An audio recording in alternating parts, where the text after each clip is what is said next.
Hello. Hello. Excellent. Hello, everyone. Welcome back. We went slightly epic there. Yes, indeed. We have a priest on his knees on glass, feeling empty. A man full of faith and genuine contact who, has drifted like any man of faith has. Finally abandoned completely as the power that always connected him to his goddess. The link has been broken. The power's gone. The power's been extinguished. He doesn't really know, but definitely, at the very least, he cannot feel the lovely, radiant warmth of the presence of Aostra anymore. Excellent. That's harsh. The church, is the candles have been blown out. There's a tiny bit of sunlight shining in through some of these stained glass windows. They appear to be, since there's colours drifting through the dust of 1,000 shattered shards of glass. Was there anything behind it? Like, if you look at it like that was cool. A wall, is there something that was behind it that shattered and revealed it behind what you thought was actually there before? No. Oh, okay. One of the big statues has fallen forward and shattered on the ground. The others are standing there, awkwardly inappropriate in this unhallowed place. Sorry, how many statues have fallen? There were one. There were 4 alcoves with 4 statues in them. One has fallen over. One has fallen over. Which one is that? It's a big statue of Aostra holding a sword aloft. It's fallen down. The head's burst off, arms broken into lots of pieces, and the stone sword is shattered. Very and prophetic. does it look like our Aostra, or is the head unrecognizable? I think our Aostra is actually still alive and still has her head. Yeah, your girl who's called herself Aostra is just a teenage girl who looks vaguely similar, I suppose, but not really anything like the radiant beast you saw hanging in the sky in front of you. And the other or the three, fresco. The other three are what would they be? I suppose they're probably other angels and sort of divine messages or servants of Aostra. Aspects or something like that. You don't really understand this religion, so it's hard to tell what they are, but they're not female at the very least.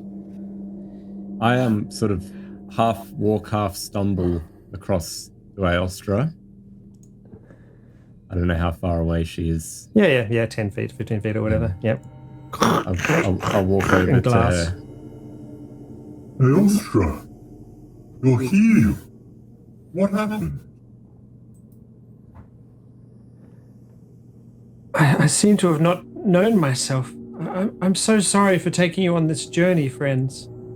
I don't know why we came here in the first place. I've been foolish. I think friends taking journeys is about the journey and the friendship.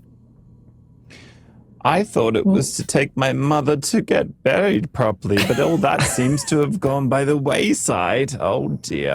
Like these guys. And I point out to the other guys that are They're sitting just behind. picking themselves up so slightly.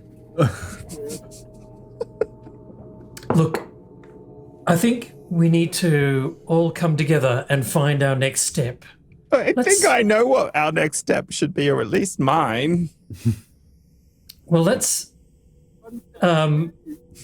I grab Lorkel's hand and I say, "Come stand around the altar in a circle." Ooh, Nice. yes. Okay.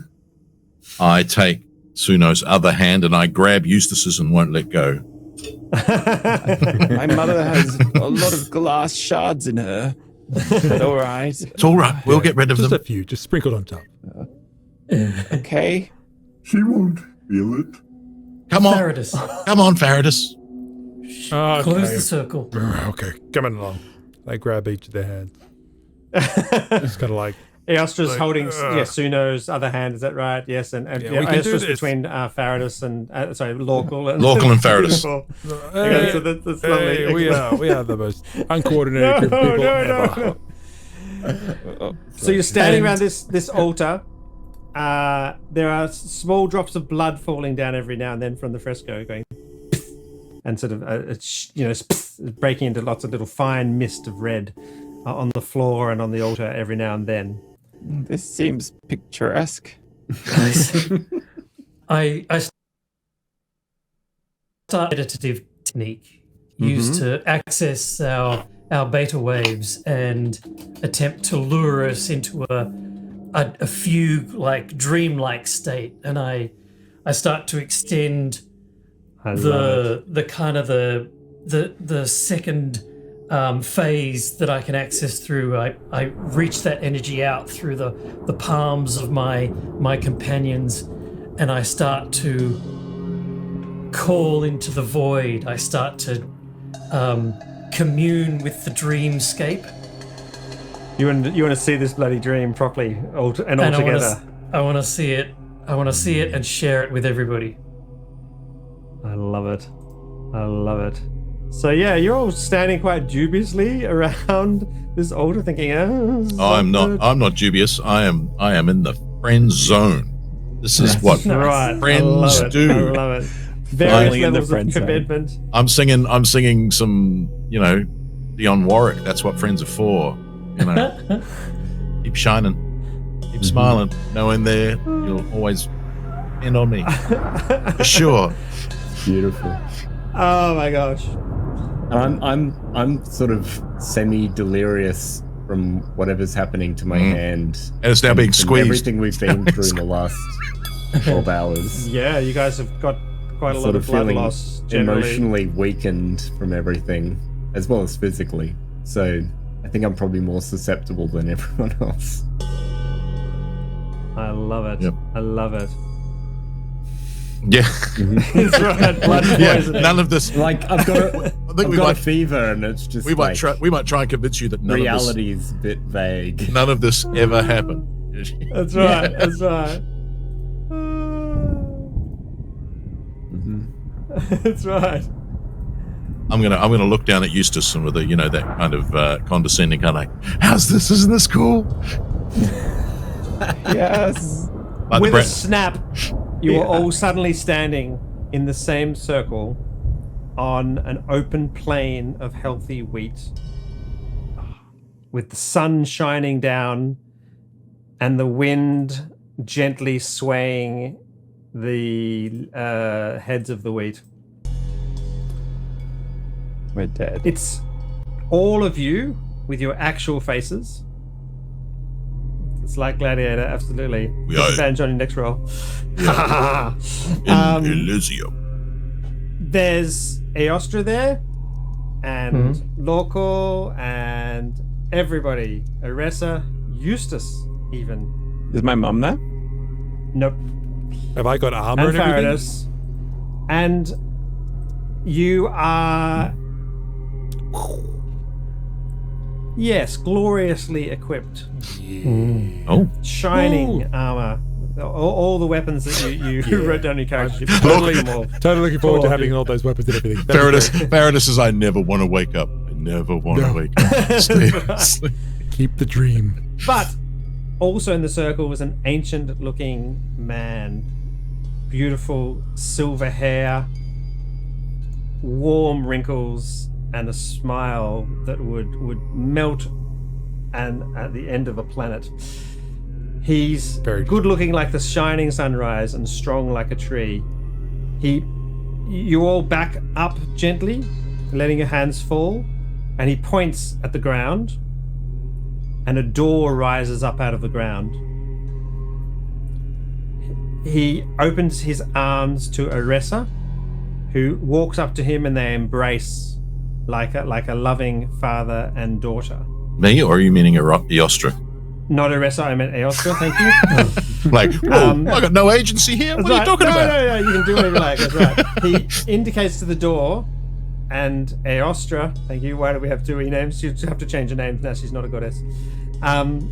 Steps towards it, as if to walk through the door. Of course, you can see through the door to the field, so maybe it's some sort of portal or something like that. Suddenly, however, the world twists and the earth trembles. More earthquakes, more tilting of ground, more wavering of ground. The doorway is filled with a slick, black, evil-looking treacle.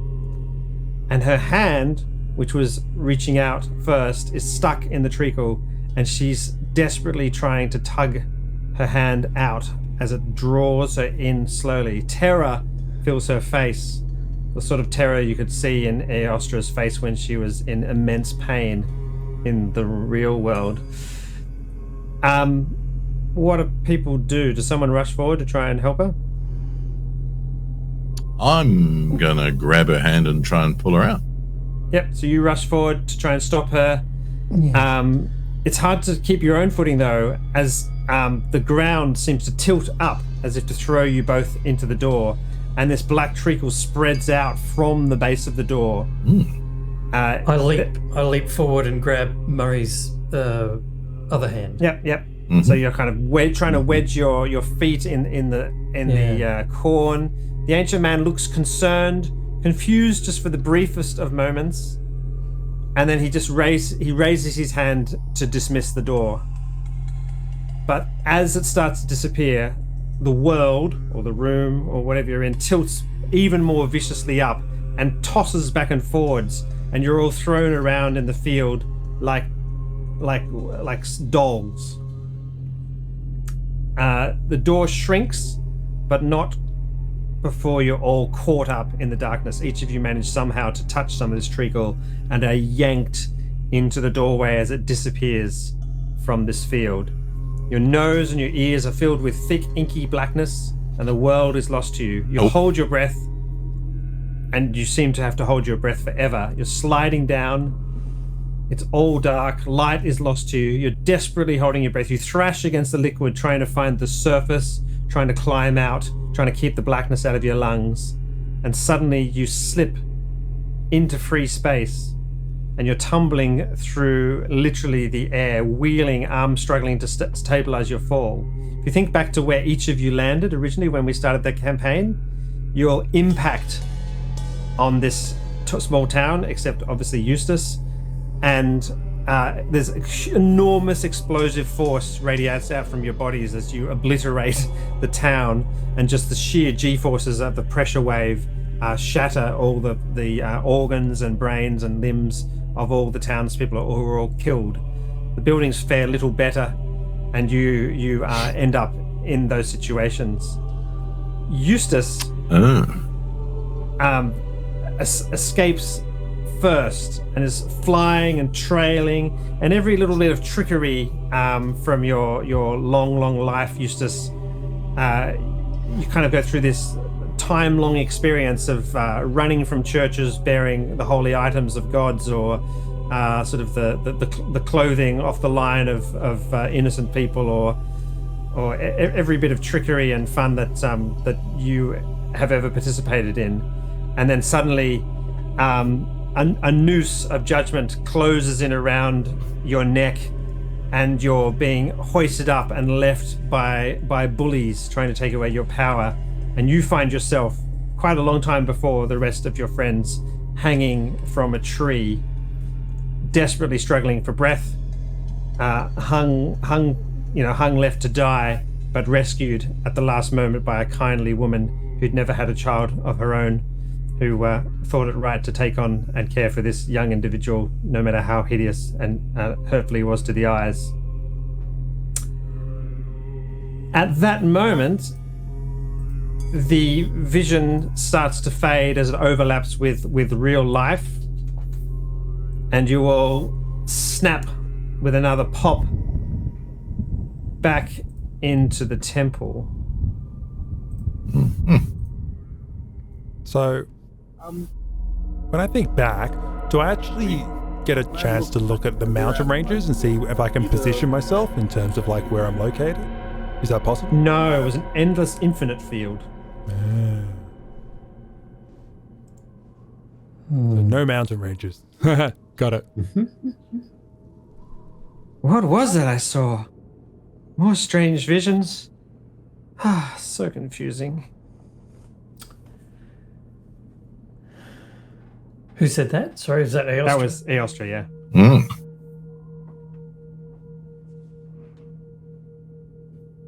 So,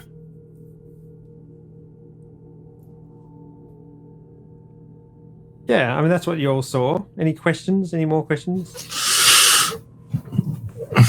So looking around at one another in the vision circle. So you said that Faradis was in glowing armor. What did everyone else look like? Because presumably you couldn't see myself. That's right. So what did Suno look like? So if you all imagine yourselves kind of at heroic level of your characters, what would you each look like? So what would Suno look like? Suno would be, resplendent in her red hair kind of flowing down her back, and her golden quarterstaff, and the greaves on her shins, and the braces on her arms, and kind of blurring when she moves with that potential energy. That's super cool. Excellent. And local? Yeah, I mean, I think Local's kind of, I don't know, what's the word? Like controlling the environment around him. So leaves and life and maybe some birds. Creating life out of the earth all around him. And That's cool. Little birds. Yeah. And Eustace? Yeah, I'm not sure. I think some kind of sorry, Nate, what was that? I could just imagine you dressed in some like amazing garment, flowing in the bees, being amazingly beautiful. I think it's quite a trickery, yeah. I don't think anything has changed about him. I think he looks exactly the same. Oh. And that's what's cool. so strange about it. I love it. Very, very cool. And Murray? I was going to say the same thing, but John reached into my brain and stole my answer. I think Uressa would like to think she looked the same, but I think, she's obviously going to be much more finely dressed, and, the crackle of electricity and fire sort of playing across her fingers so that she controls elements as she needs them. But more suggested power than overt, look at me, I'm more powerful. I think she would like to think she can retain the idea of a simple hermit girl who lives in the wilderness but controls elements. That's super cool. Given that she's a half elf, I think she probably looks preternaturally young, even though she's centuries old. She's kind of like, no, I'm still 17. So, yeah. She doesn't look different, but then she's different, if that makes sense. That's So cool. if I look down, do I see my symbol on my Your shield? symbol, yes, of course. Now you were the dwarven god, you worship the dwarven god, The bearded of the bearded one. That's right. Which is construction? No, it's brewery and food and celebration. Is that right? And there's another one who's the god of construction. That's right. Yeah. And all Awesome. the cool different stuff like feasts and all that kind of stuff. The god of measurement. Oh, None of the boring ones, There's 3 of them. There's the boring one, there's the one that does the measurements, and then there's the fun one. Yeah. those are their official names. The Yes, boring one. officially, yeah. The one who does all the work, and the one who parties on. Yeah. Right. And the thing is, I'm the one that parties on because, that's what I am. Party man. Yeah. Doing what I can. Dude! Dude, That's cool. Totally. So we said we'd stop at 10. So let's wrap up. So does that give people enough information? Do you want me to spill a tiny bit more? No, I think that's cool. that's enough to go on? a pathway forward. That's great. Neither a monorail nor a railroad, just a pathway. Good. A winding pathway in multiple directions. Yeah, there's no monorail there. Just like gravity, right? Maglevs. Come on, man. Come on, gravity's the worst railroad of all. It's like a sandbox. It's a gravity analogy. sandbox. You're all just falling at a constant rate. Forever. That's the best thing ever. So- I love it. Aostra herself has gone from being 100% convinced she was a deity to being 100% convinced she is definitely not a deity, and that's the she remains different from you in every way. Yeah, I think I've gone the opposite direction of both ways. So yeah. Freaking God. Which is perhaps a very dangerous thing to do, but we shall find out in the future. We shall. Humility's good. Humility's useful. Fantastic, awesome. Thank you guys. That's good. Wonderful, There's a Ben. That setup. was great. Thank you so A setup much, Ben. for a world to play in, and we really can. It's not concrete where we go from here, but other DMs can play in this world, and the consequences of at least one major deity having completely and utterly left the world, abandoned the church, and what political ramifications and structural ramifications that may have for society and for actual bridges and things like that. Is a fun thing to explore. I'd love to explore. I really am very interested in the fact that you guys have just a few coins to rub together and how you cope in this town and where you are in terms of civilization. I've got the whole map of the whole world and everything, which I can share with the next person who runs. But just the sheer practicalities of kind of getting life together to even just survive at your power level that you find yourselves, and what that means in terms of experiencing humiliation, humility, having to serve and to be creative. I find it very interesting I think conceptually. we just make friends with Eustace and get him to steal stuff. Yes, right, exactly. Woo! And that's right. And then how each of the aspects of you all play together to form a unified party, and also why, that's right, why everyone knows each other so well and operates so well together as well. I also have a big concept for what's actually going on and what caused the black ooze, and that's all there as well. And I can pop that adventure in and do some big reveals like in a few months after we've run some other things. So that's super fun as well. Cool. Cool. So much, Ben. That was amazing. Yay! Thank you, Benjamin. Wonderful. Thanks, Ben. Yeah. Yes. Remember to comment, like, and all that jazz down the bottom. Yes. Go from there. Thank you for watching, everyone. Bye.